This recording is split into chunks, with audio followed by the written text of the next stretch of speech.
Hi, I'm Dan. My topic today is on coal combustion leading PM2.5 pollutions in Beijing.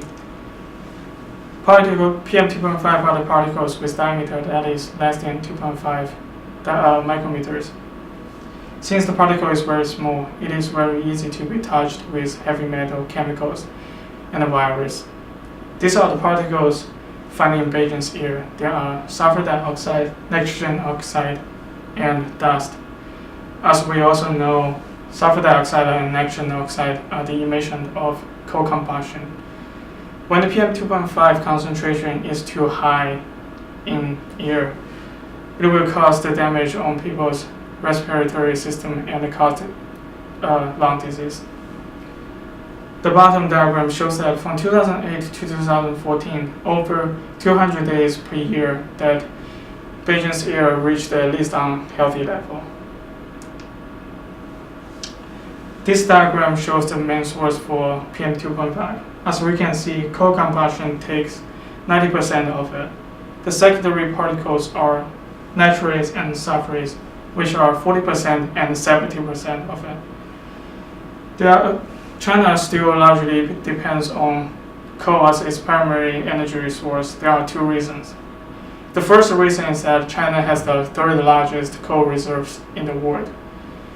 The United States has double amount of that, but the United States also has large amount of crude oil and natural gas reserves, but China doesn't.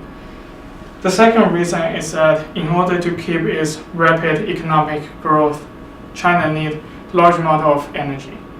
Since it has large amount of coal reserves, it is easier to use coal and cheaper to use coal to fulfill its energy requirement. That's why China uses about 4 times coal as United States does. If we only focus on the particles found in Beijing's air, which are sulfur dioxide and the nitrogen oxide, from the diagram we can see that they are most come from industrial sectors and power plant sectors. Heating system also contribute a part of it. Heating system in China is not like the heating system in United States. United States using heating oil and natural gas as its primary resource. However, China is still using coal as the resource to produce heat.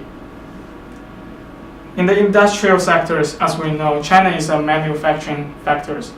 It uses coal as a raw material and also use it to produce steel. In the power sectors, as I mentioned before, China has a large electricity demand, and at the same time, most of the coal power plant are the coal-fired boiler. There are 2 factors I think actually cause more pollutions. The first thing is China uses lots of the inefficient coal-fired power plant.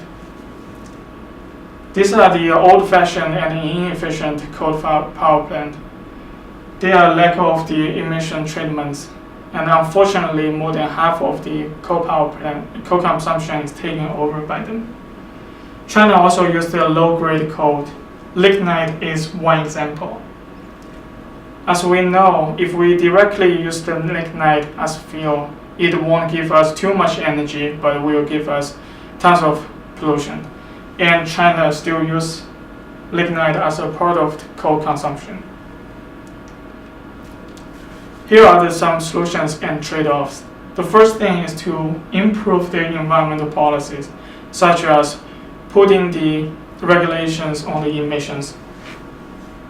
The second thing is to shut down those inefficient coal-fired boilers and replace them with other kind of energy plants. The third thing is to stop using low-grade coal such as lignite, or improve the technology to use them. The last thing is to limit region coal consumption. These solutions can also be seen as the trade-offs between the environment and economic growth. These solutions may increase the cost of using coal as energy and cut down the generation of energy. However, Since the PM2.5 has been a problem for China for several years, Chinese government really should think about the trade-off between its environment and its rapid economic growth. Thank you for watching.